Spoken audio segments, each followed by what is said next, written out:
आप अपने जीवन में खेती, गृहस्थी, धन, धान, पद, प्रतिष्ठा किसके लिए बनाए? शरीर के लिए बनाए।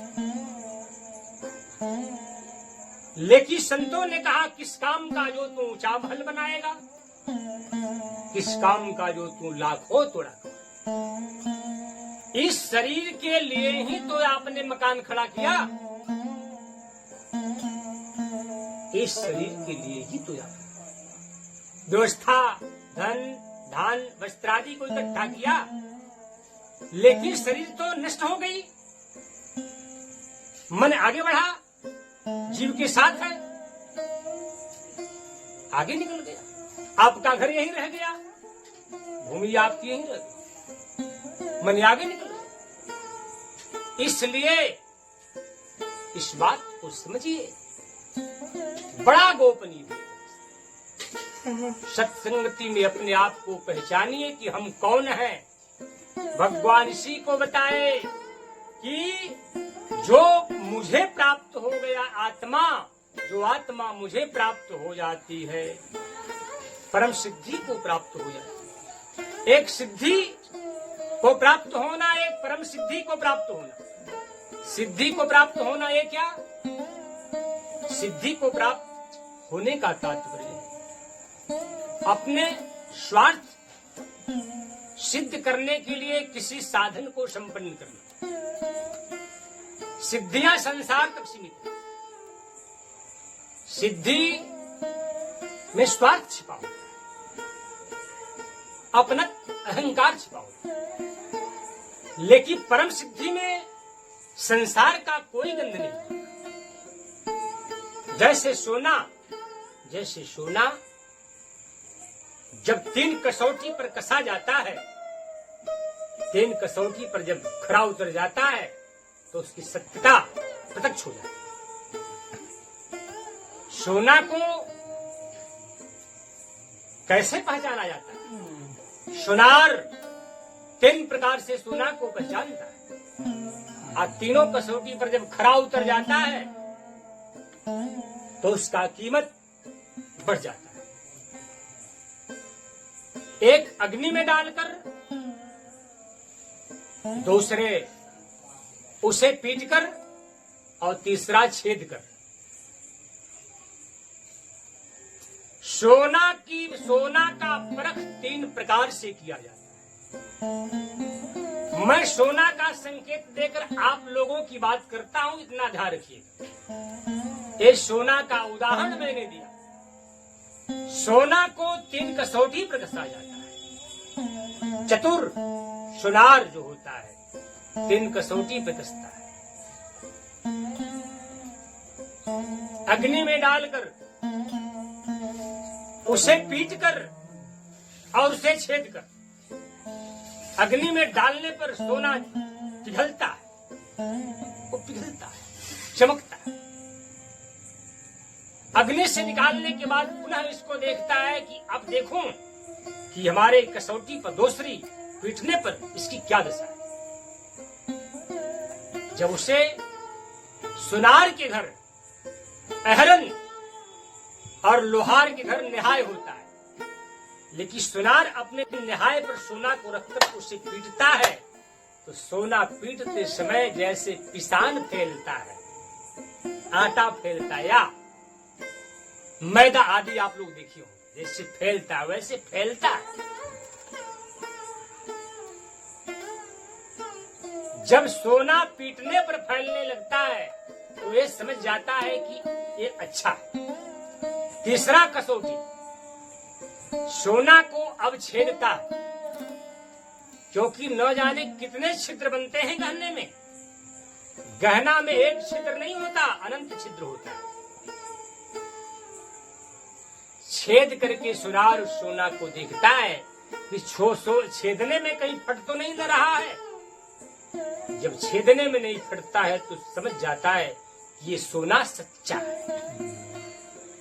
जैसे सोना को 3 कसौटी पर कसने के बाद इसमें विशेषण पैदा हुआ, शुद्ध माना गया, उसी प्रकार साधक को भी भगवान के भक्त को भी 3 कसौटी पर कसना पड़ेगा। सीताराम महाराज इधर देखिए, कसौटी पर कसना पड़ेगा। वो कसौटी क्या है? अभी जो भगवान बोले, तुलसी यह तन तवा है, सदा तपत तय ताप। तुलसी यह तन तवा है, सदा तपत त्रय ताप। शांति होवे जब शांति पद, पावे राम प्रताप। प्रेम से बोली सच्चिदानंद भगवान की। सोना को जैसे अग्नि का लपट सहना पड़ा, उसी प्रकार आपको भी सहना पड़ा। आपके लिए अग्नि क्या है, इसमें आपको तपना है। उसको गोस्वामी जी बोले, ये त्रैताप, दैहिक, दैविक और भौतिक ताप से आप भी पीड़ित हैं। दैहिक, दैविक और भौतिक ताप भी एक बहुत प्रचंड ताप है। इसमें सारा संसार तप रहा है। पशु, पक्षी, कीड़े मकोड़े, देव, गंधर्व, स्त्री, पुरुष सब लोग तप रहे हैं। इसी तीनों तापों को आपको सहना पड़ेगा। भगवान बोले, मात्रा स्पर्शास्त्र कौन्ते शीतोष सुख दुखदा, आगमा पाइनो नित्यास्ताम। स्थिति छस्व भारत। प्रेम से बोले सच्चिदानंद भगवान की।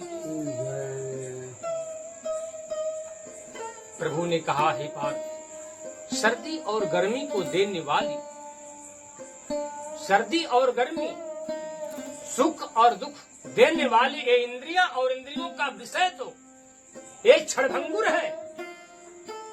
इसको तू सहन कर, इसको तू सहन कर। इसलिए भगवान ने दैविक ताप, दैहिक और भौतिक तीनों ताप को सहने की बात आप लोगों से करते हैं। इन 3 ताप को जब आप सह लेंगे तो आप भगवान को प्राप्त हो सकते हैं।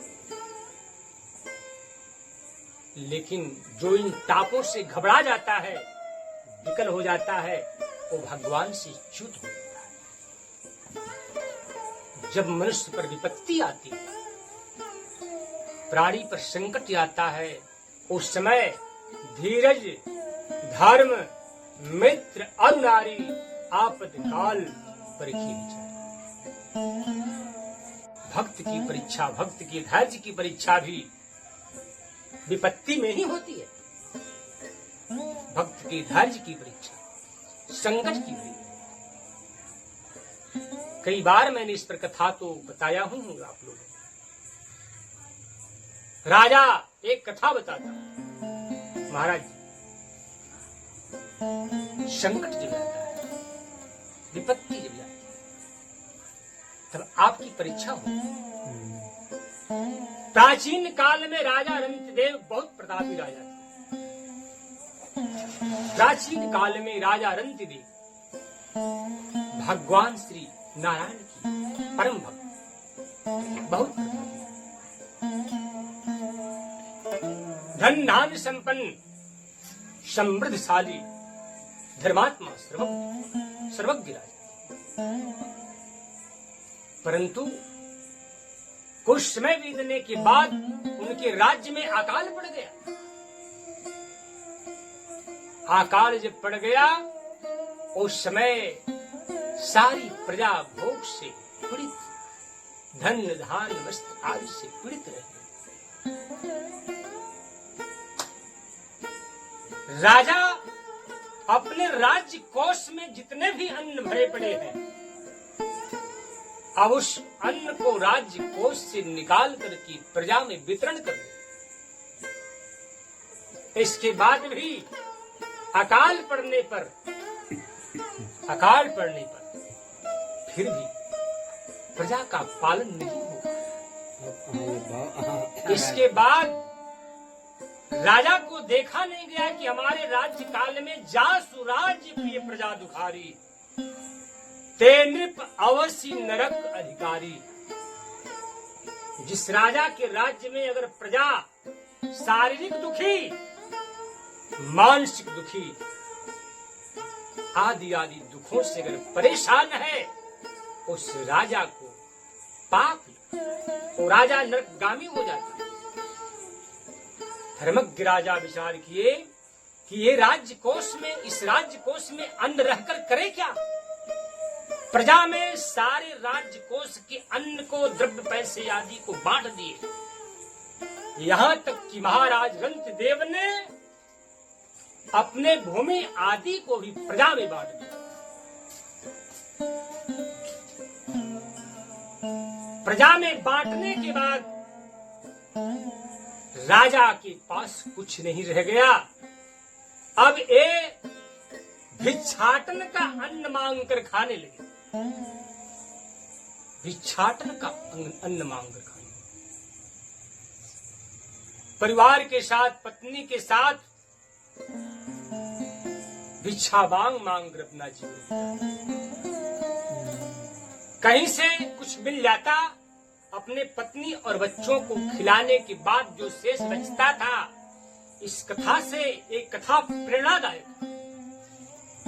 ये समस्या केवल राजा रंतिदेव के पास ही नहीं, ये समस्या आप लोगों के पास भी आ सकती है। राजा ने परिस्थिति के आधार पर अपने धर्म की कैसे रक्षा की, इससे आप लोग शिक्षा लीजिए। महाराज ने भिक्षाटन का अन्न खाकर जीवन यापन करना शुरू कर दिया। एक दिन कहीं से महाराज रंतिदेव को थोड़ा सा हलवा मिला, थोड़ा सा घी मिला, जल मिला और खीर। हलवा, जल, घी और खीर को जब पाए तो इसको अपने बच्चों के पास, अपने पत्नी के पास लाए सीताराम महाराज, और ला करके महाराज ने अपने बच्चों को देने के पश्चात, अपनी पत्नी को देने के पश्चात जब ही भोजन ग्रहण करने जा रहे हैं, तब तक एक ब्राह्मण अतिथि का पदार्पण हो।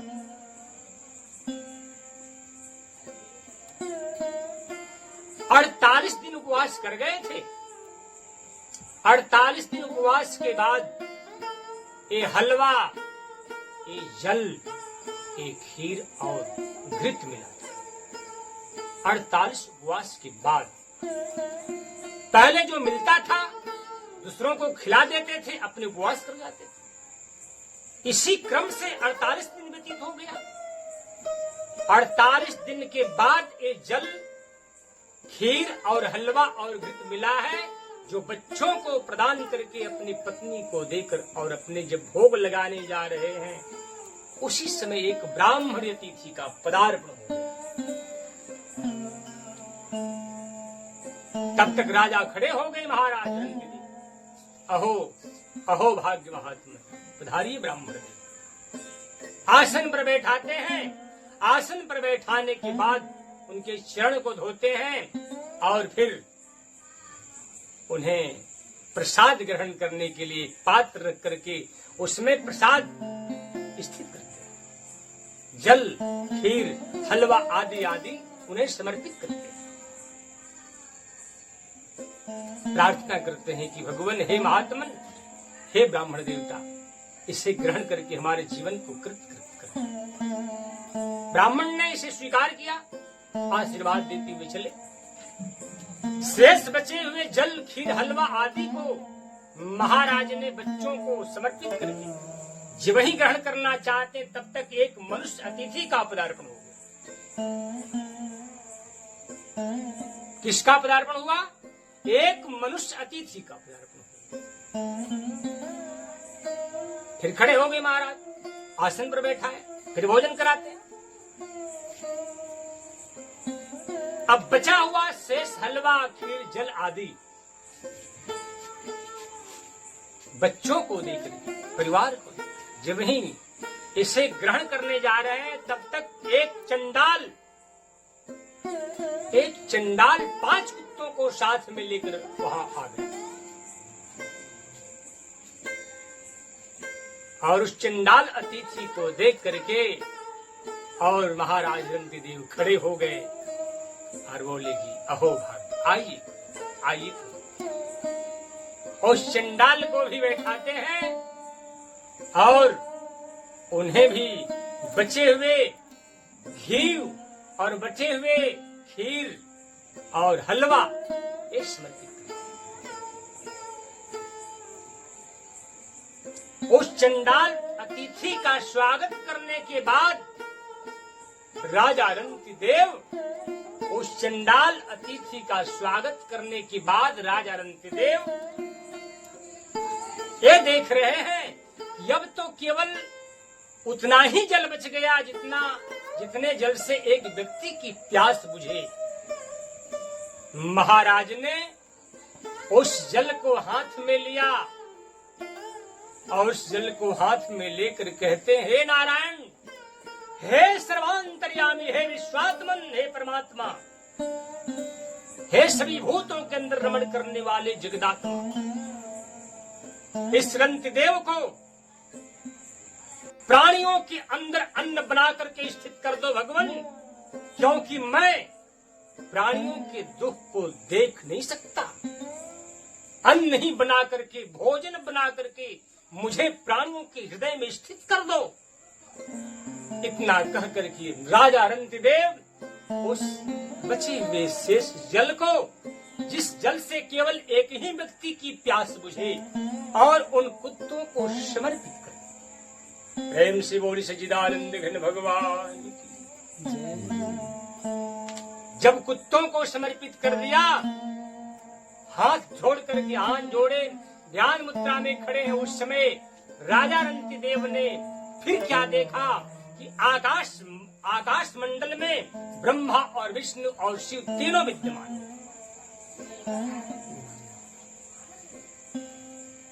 ध्यान मुद्रा में आंख खुली तो देखा ब्रह्मा और विष्णु और शिव तीनों विद्यमान। श्रीमन नारायण को शिव और ब्रह्मा के साथ देख करके राजा रंतिदेव का जीवन धन्य धन्य हो गया। साष्टांग दंडवत गिर जाते हैं प्रभु के चरणों में, बोले कि भगवान, मैं आपके दर्शन से आज सार्थक कृत धन्य धन्य। ब्रह्मा विष्णु शिव ने उन्हें उठने को कहा, उठो राजन, आज तूने अपने भक्ति का परिचय दिया, तूने अपनी भक्ति का, प्रेम का परिचय दिया, मांगो क्या चाहिए। राजा रंतिदेव ने कहा, प्रभु क्या चाहिए, जो चाहिए मिल गया मुझे। आपके दर्शन के लिए ये जीव सदा लालायित, आपके दर्शन के लिए संत ऋषि महात्मा सदा लालायित रहते हैं। एक नहीं, आपके तीनों स्वरूपों का मैंने दर्शन कर लिया, अब इससे बड़ा मेरा सौभाग्य क्या हो सकता है। बस यही कृपा बनाइए प्रभु कि सदा आपके चरणों में मेरा अनुराग बनाए, सदा आपकी सेवा में ये हमारा जीवन आपके प्रति समर्पित। इस प्रकार राजा रंतिदेव ने सपरिवार के साथ, कुटुंबियों के साथ धैर्य का परिचय दिया विपत्ति के समय। और आज थोड़ा थोड़ा संकट अगर आप प्राणी के ऊपर आ जाता है तो भगवान से अपना दूरी बना लेता है। रह गई बात कि आज की पूजा वास्तविक रह ही नहीं गई। आज जो पूजा चल रहे हैं ये केवल दिखावे मात्र के रह गए। गोस्वामी तुलसीदास जी ने